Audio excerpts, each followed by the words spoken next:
All right, so you're with us again for another deep dive, and today we're going to be looking at something that you might not be familiar with. We're Yeah. going to be doing a deep dive on fundamental theology.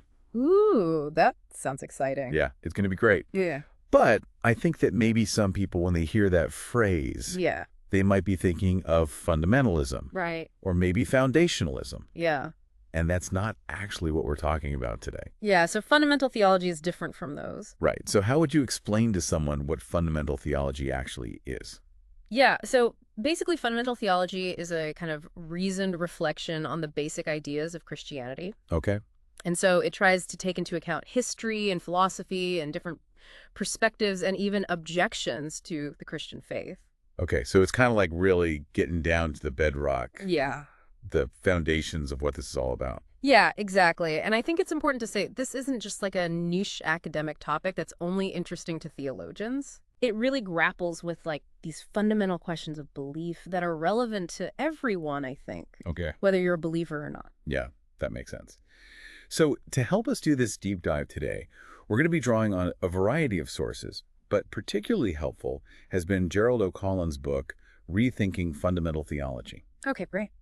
And our goal today is really to just understand what fundamental theology is all about, what it tries to do, and explore some of the core questions that it wrestles with.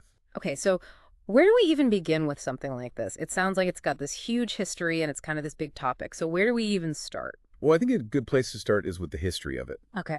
because a lot of people think that fundamental theology is like purely a Roman Catholic invention, Okay. but actually its origins go back to the 18th and 19th centuries, and they emerged within Protestant and Anglican thought. Oh, really? Yeah. Yeah. That's So interesting. you had key figures like Gerhard Ebeling and Wilfried Jost. These are both Lutheran theologians. And they were really influential in its early development. Yeah. And even someone like F.D.E. Schleiermacher, whose ideas really shaped theological thought. Right. He played a role in its formation as well.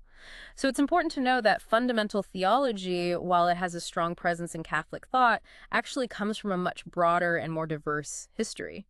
So what were these early non-Catholic thinkers trying to do? What was their initial aim? Well, I think their initial focus wasn't solely on apologetics, Okay. just defending Christian beliefs against criticism. Right. They had a more ambitious goal, which was to establish what they called a scientific introduction to theology. Okay. And this meant trying to lay down the fundamental principles and methods I that would guide more specific theological work, like trying to understand specific doctrines. Okay. And this was happening at the same time as a parallel movement in philosophy called fundamental philosophy, Yeah. which basically aimed to establish the basic principles of philosophical knowledge. So you can see that this was part of a much broader intellectual trend that was concerned with these foundational questions across different disciplines. Right, I see. So then how did the Catholic tradition build upon this earlier work? Well, the Catholic engagement with fundamental theology really built on those earlier foundations. Okay. You had figures like Johann Sebastian von Drey and Franz Anton Staudemeyer. They were early figures. Okay. And then later on, you have really influential theologians like Karl Adam, Johannes Rupert Geiselman, Walter Kasper, Hans Kung, Joseph Ratzinger, and Max Seckler. Wow, that's a lot of names. Yeah, they all contributed to shaping the Catholic understanding of fundamental theology. And probably the standout work is Max Seckler's Handbuch der Fundamental Theology, which is Handbook of Fundamental Theology in English. Okay. And that really kind of sets a marker in the development of this tradition within Catholicism. Okay. So we have all these major thinkers and theologians grappling with these ideas. But what was the big picture they were responding to? What were the challenges that were happening at the time? Well, the major historical context was the Enlightenment. Okay. And this was a period that really emphasized reason, Huh. challenged traditional forms of authority, Yeah. and it led to significant questioning of religious belief.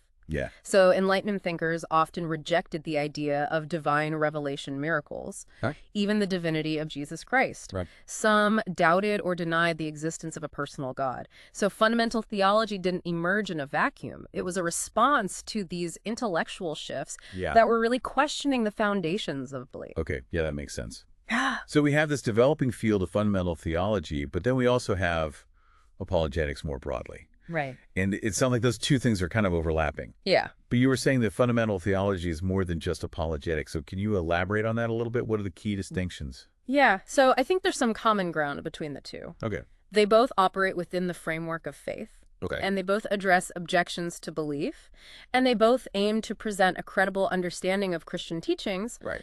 but I think they also differ in important ways. Okay. How So, so? so firstly, apologetics often focuses on a specific issue or question, Yeah. like the problem of suffering or the relationship between science and religion. Right. But fundamental theology has a much broader scope. Okay. It's an entire theological discipline Right. that explores a whole range of interconnected foundational doctrines, Okay. like the nature of revelation or the act of faith itself. Okay. So it's not just defending certain points. Right. It's really about understanding the whole picture. Exactly. It's about understanding the underlying structure and coherence of Christian belief as a whole. Okay. So broader scope is one difference. What else would you say? Well, I think the intended audience can also differ. Okay. Apologetics often directly targets those outside the Christian faith. Trying to persuade them of its reasonableness and truth. Right. Whereas fundamental theology, it engages with those questions that might concern non-believers, Yeah. but it also speaks to believers Right. who desire a deeper understanding of their faith and its implications. And it's also a really crucial area of study for students and scholars of theology and religious studies. Okay. So the audience can be broader. Yeah. And I guess the tone can also be different. Right? Yeah, absolutely. Apologetics can be more... Well, polemical. Right. Which just means that it's kind of clearly articulating a specific viewpoint in response to others. Yeah. So you think about like the arguments of someone like C.S. Lewis or Right. G.K. Chesterton. Right. They were very engaging, but also quite sharp in their arguments. Yeah. Whereas fundamental theology, while it may address objections, Yeah. it generally adopts a more kind of expository tone, Okay. focusing on explaining and clarifying and laying out the foundations of belief in a more systematic way. Okay, great. Yeah. So that's really helpful to kind of understand the distinction between those two. And it also sounds like fundamental theology has some overlap with other theological and philosophical disciplines. Yeah. So how would you distinguish fundamental theology from the philosophy of religion? Yeah, this is a really important distinction to make. And Yeah. it's one that sometimes gets blurred, I think. Right. Initially, like some thinkers, they didn't always clearly distinguish between philosophy of religion and philosophical theology. Huh. But a core difference, I think, lies in the initial perspective. Okay. So the philosophy of religion typically adopts a more disinterested philosophical viewpoint, Okay. and it examines religious beliefs, practices, and phenomena from a philosophical lens, Okay. but it doesn't necessarily operate from within a framework of religious faith. Okay, so it's kind of looking at it from the outside. Yeah, exactly. Like Yeah. you can think of it like the philosophy of history or the philosophy of science. Right. You can analyze those fields and their underlying assumptions without necessarily being a practicing historian or scientist yourself. Right, so if you're doing philosophy of religion, you don't have to be religious. Exactly. Yeah. So where does fundamental theology fit into this picture? Yeah. Well, fundamental theology, much like philosophical theology, operates within the theological enterprise. Okay. It shares in the believer's faith, Yeah. and it seeks to understand that faith more deeply and rigorously. Okay. And thinkers like John Macquarie and Stephen Davis, Okay. they've emphasized this crucial distinction. Yeah. So philosophy of religion asks questions about religion. Right. Fundamental theology asks foundational questions within a specific religious tradition, in this case, Christianity. Got it. Yeah. So, okay, what about philosophical theology then? How does that compare with fundamental theology? Because it sounds like there's some shared territory there. Yeah, absolutely. There is a lot of overlap, and that's precisely why sometimes the lines can feel a bit fuzzy. Yeah. So both fundamental theologians and philosophical theologians, or some engage in what's called the philosophy of theology. They're often believers who are seeking a deeper intellectual understanding of their faith. Right. And they grapple with similar core topics like the nature of revelation, Okay. the role of tradition, the concept of inspiration, Yeah. even the significance of human experience. Okay. So you have this movement called analytic theology, which is a contemporary movement. Okay. And it exemplifies philosophical theology's engagement with these kinds of themes using the tools of analytic philosophy. So if they're both looking at these similar concepts, then where do they tend to diverge? What are the main differences? Now, I think one key difference often lies in the kind of primary approach or the focus. Okay. So philosophical theology tends to be more speculative and less empirically focused. Okay. It might delve into abstract concepts like the attributes of God or the implications of divine foreknowledge, Okay. whereas fundamental theology frequently engages with questions of fact and history, Hmm. like, for instance, the historical evidence for the life, death, and resurrection of Jesus. Right. So philosophical theology might explore the logical coherence of certain doctrines, Yeah. whereas fundamental theology often addresses the grounds for believing those doctrines in the first place. Right. Okay. So that's a really helpful distinction. And I guess it's important to remember this isn't like a rigid division. Yeah, There's overlap. absolutely. Yeah.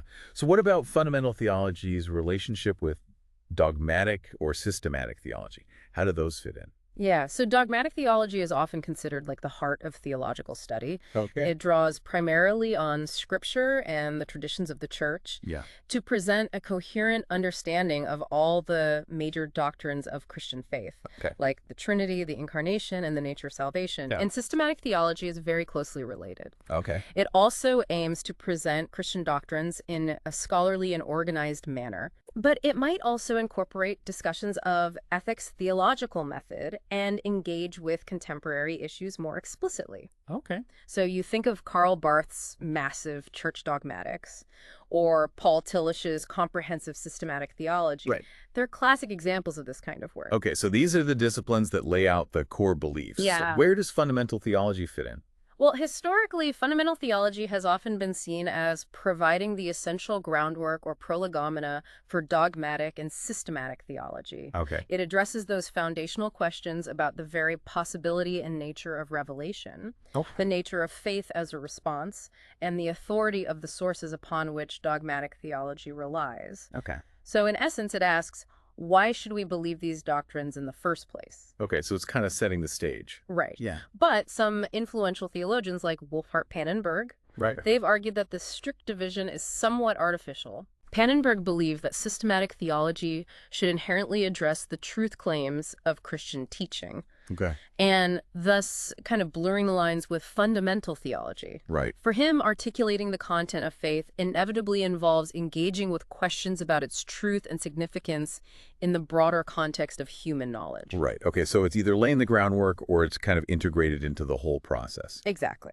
Okay. So finally, let's consider natural theology. Yay. How does that compare to what we've been discussing? Well, natural theology focuses specifically on gaining knowledge about God's existence and certain attributes through the use of human reason and observation of the natural world, Okay. as distinct from revealed theology, which relies on divine revelation as its primary source. Okay.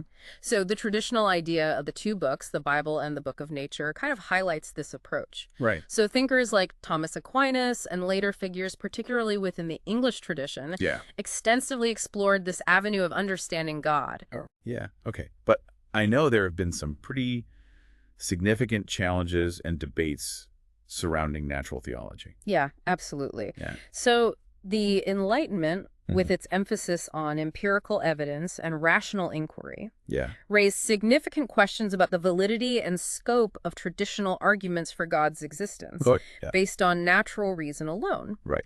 And then later on, influential theologians like Karl Barth, echoing the concerns of the Protestant Reformation, they largely rejected natural theology. Okay. They argued that sin has so profoundly affected human reason that it's no longer capable of arriving at a true knowledge of God independently of divine revelation. Yeah. And while some contemporary theologians like Alistair McGrath continue to explore the possibilities and limitations of natural theology in dialogue with modern science, Yeah. it's generally considered distinct from the main project of fundamental theology. Okay. So what would you say is the crucial distinguishing factor between them?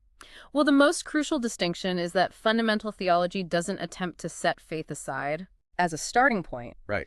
It operates as faith-seeking understanding, Ah. natural theology, even when practiced by individuals who are already believers. Yeah. Traditionally attempts to reason about God without direct reliance on revealed truths. Right. Furthermore, fundamental theology has a much broader agenda than simply exploring what can be known about God through reason. Okay. It delves into the specifics of historical revelation in Judaism and Christianity, Right. the central role of Jesus Christ, the nature and mission of the church, Okay. and the process of interpreting theological sources. You could even argue that the very notion of natural theology might implicitly involve a kind of supernatural theology if one believes that God's call to know him is universally present. Right. Okay, so fundamental theology is really operating from within that faith perspective. Exactly. Yeah. Okay, so this has been a really helpful overview of how fundamental theology relates to these other areas of theology and philosophy. Yeah. But I think now it's time to dig into the core themes of fundamental theology. What are the central questions and topics that it addresses? What's on the agenda for fundamental theology? Well, fundamental theology tackles a whole range of foundational issues. Okay. So firstly, it deeply examines the very concept of revelation, how God communicates and makes himself known in the history of Israel, and supremely in the person and work of Jesus Christ. Okay, so revelation is key. Yeah. Okay, what else? Secondly, it considers the human capacity to receive this revelation. Okay. So focusing on the nature of human experience and our kind of inherent openness and longing for the transcendent, Yeah. for something beyond ourselves. Okay. Thirdly, it looks at the specific testimony to Jesus Christ, Okay. his life, ministry, death, and resurrection, Right. and how this historical reality provides the basis and credibility for faith in him. Okay, so I've got revelation, human openness, the testimony of Christ. What else is on the agenda? Okay, fourthly, fundamental theology investigates that crucial process of how revelation is transmitted and becomes accessible to us through the living tradition of the church and the inspired scriptures. Okay. Fifthly, it explores the very founding and ongoing mission of the Christian church Right. as the community that bears witness to this revelation. Right. Sixthly, it delves into the nature of theological knowledge itself Okay. and the appropriate methods for understanding and interpreting theological sources, Right. including the vital area of biblical interpretation. Okay. And then seventhly, and this is a significant area for contemporary fundamental theology, Right. is its relationship with other world religions, Okay. considering their claims and their connections to and differences from the Christian understanding of God and salvation. Okay, so we've got a huge list here. Yeah. Revelation, human openness, testimony to Christ, the transmission of revelation, the founding and mission of the church theological knowledge world religions. And you mentioned an eighth point, Yeah. something about expanding the agenda a little bit. Yeah, so traditionally philosophical reflection on God's existence and attributes, things like God's power, wisdom, and goodness, Right.